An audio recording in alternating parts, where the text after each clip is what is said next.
Ika-24 na kabanata. Ang Diyos ang dakilang hari. Ang buong mundo at ang lahat ng naririto ay pag-aari ng Panginoon.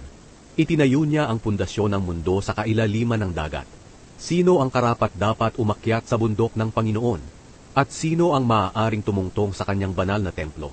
Makatutungtong ang may matuwid na pamumuhay at malinis na puso, ang hindi sumasamba sa mga Diyos-Diyosan, at ang hindi sumusumpa ng kasinungalingan. Pagpapalain siya at ipapawalang sala ng Panginoon, ang Diyos na kaniyang tagapagligtas. Iyan ang mga taong makakalapit at sasamba sa Diyos ni Jacob.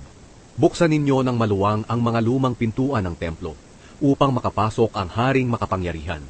Sino ang Haring Makapangyarihan? Siya ang Panginoong malakas at matatag sa pakikipaglaban.